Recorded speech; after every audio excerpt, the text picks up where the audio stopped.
CrossFit Games come from China. What do you think it's going to take to get some of those guys and girls, into this discipline and taking this seriously? Money. Number one thing, because when you look at Matt Fraser's story, right? He started CrossFit and then training a lot, started to win a lot of local competitions. Well, that money started paying off for his salaries and then, life expenses, right?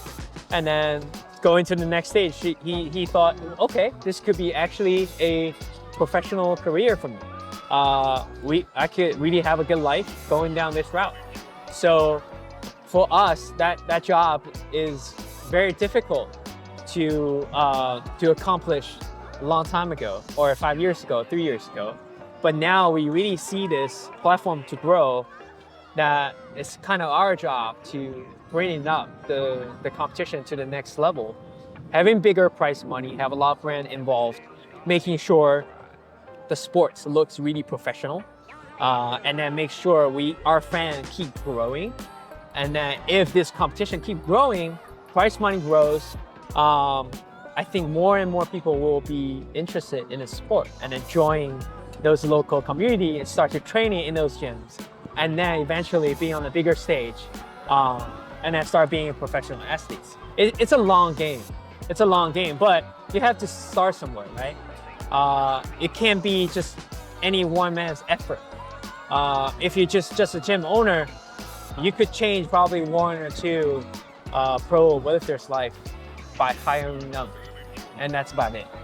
And then how can we make sure it's a domino effect, that everyone is coming into the sport, it becomes hot, and then everyone start trying it out, and then jump into this, and then training for it, So that's when I think it will be the ticking bomb will actually, goes off. Yeah, I totally agree with that. Ultimately, what the goal is to have those talented athletes be able to be in a place where they can make that decision. Yeah. Right. To pursue weightlifting, and in China there's a lot of money, for high performance in any sport. Absolutely. Even if you're not making it to national level and you're just representing province, there is enough, from my understanding, to make a living from that. Yeah. And so we need to present this alternative that CrossFit can provide that too. And I think the way that looks at the moment for most of the world is it's not really the athlete, you're a coach athlete, right? So you really make your money through coaching. No. And maybe you lock in a sponsor on the side. Yeah. That helps supplement your income, but that's not really the main source of revenue. So what I thought was really cool this weekend is speaking to some of the brands you have here, right? And speaking to a lot of the brands you have here and the people behind it who are saying, we want to find we want to find the next athlete that we want to sponsor and support. And I think that is just the tip of the iceberg now, right? That you have brands in China who recognize that this is a fast-growing market, that sports stars, have a massive influence on participation and ultimately the products. And it's really cool to see now that you got almost talent scouts who are here, watching watching the floor, be like, okay, who's going to be our next target? I went into a CrossFit gym here the other day, CrossFit Stud, and I just saw, the coaching team plastered all around the gym, all drinking products. So it's already, the wheels are in motion. It's moving, right? Yeah, and it's a really cool thing to see, certainly ahead of what we have in Hong Kong. Right. So for the mainland, there are a lot of those, it's a big shout out to those brands. They are very sensitive on how fast the sport has grown this year. In the beginning of this year, we had two big sponsors, Iron Wad and then Electrox, and that's about it. And we had Concept and other partners, but no one is, actually we pretty much lost everybody in the pandemic years. Those two stick around.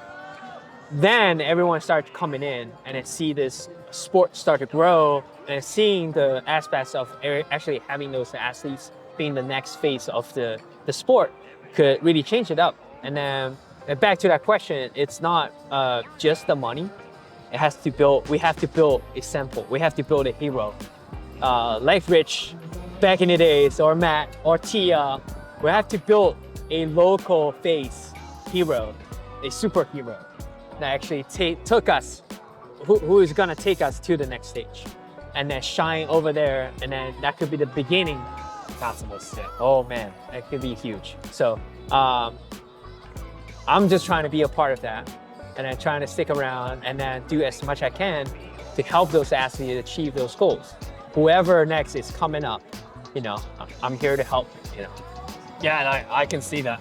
I think there's a lot of people who really appreciate the efforts and the things that you're doing behind the scenes to benefit this entire community, and this community is big. Yeah, 3,000 people being a part of this competition, who are wanting to be a part of it. Yeah. And it's just, this is your first time back after so many years off. So it's so cool to see. I want to ask you, Max, what does the future hold for you? What does the future hold for you personally, but also professionally? You got competitions, you got your gyms. What does it all look like?